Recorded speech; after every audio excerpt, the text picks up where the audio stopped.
নমস্কার সকলকে।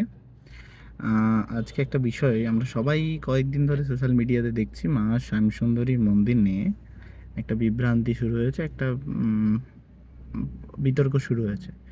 তো বিষয়টা নিয়ে আমি একটু কিছু বলতে চাই। সেটা হচ্ছে এই যে মা শ্যামসুন্দরীর মন্দির, এই মন্দিরটা আমরা সোশ্যাল মিডিয়ার দৌলতে আর কিছুদিন আগেই জানতে পেরেছি, মানে অনেকেই জানতে পেরেছি, ভাইরাল হয়েছে।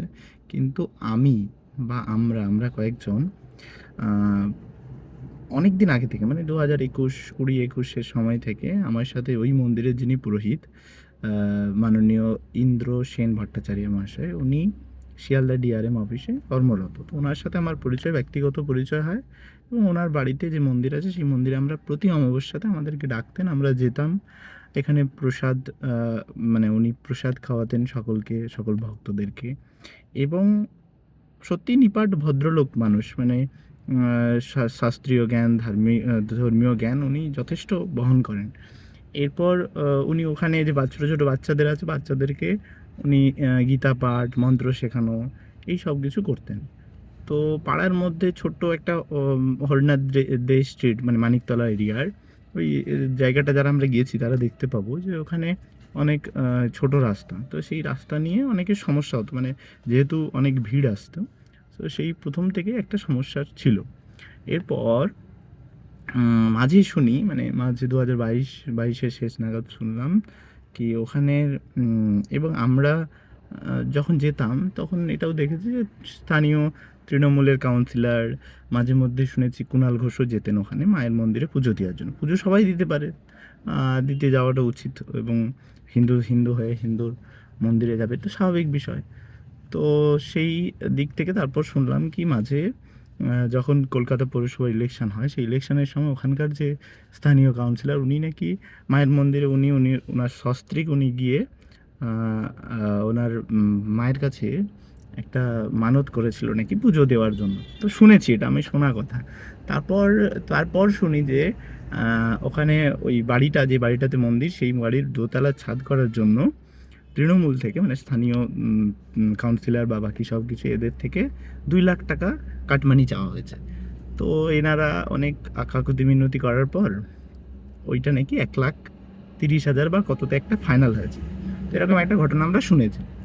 তারপর থেকে এই মন্দিরের মানে এত একটা প্রচার হয়েছে সোশ্যাল মিডিয়াতে, বিভিন্ন ধরনের সিঙ্গাররা এসছেন, এমনকি নুসরাত জাহান, এসব এরা অনেকে এসছে, আমি তাদের নাম করতে চাইছি না, সবাইয়ের নাম করা সম্ভব না।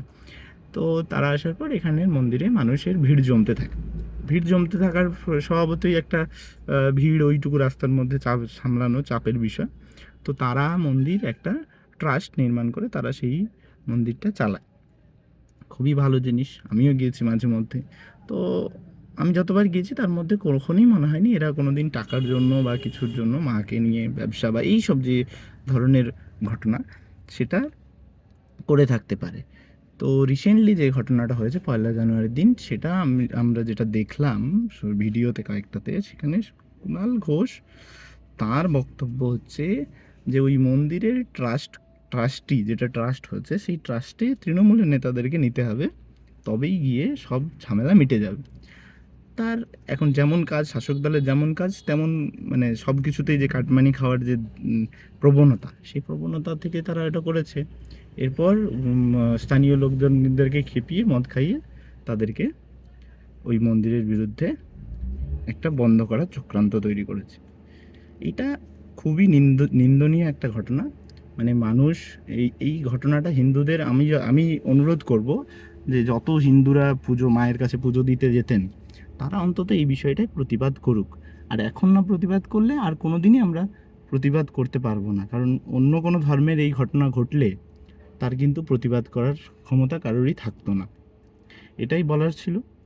ব্যাস, আপনারা আপনাদের বিচার বুদ্ধি দিয়ে, আপনাদের ইয়ে করে, আপনাদের বিচার বুদ্ধিতে আপনারা প্রতিবাদ করুন। আমার মনে হয় যে এই জিনিসটার প্রতিবাদ হওয়া দরকার, কারণ কুণাল ঘোষ, যে কিনা চুরির দায়ে জেল খাটা একজন আসামি, তার কথাতে হিন্দুরা ঠিক করবে যে কাকে পুজো দেবে, কোথায় পুজো দেবে, কেন পুজো দেবে না। আর যদি কোনো দুর্নীতি হয়ে থাকে, তার তদন্ত করার জন্য প্রশাসন আছে না, প্রশাসন করুক, অসুবিধার গেছে। এরকমভাবে মন্দির বন্ধ করাটা একদমই অনুচিত কাজ, এটা আমি মনে করি।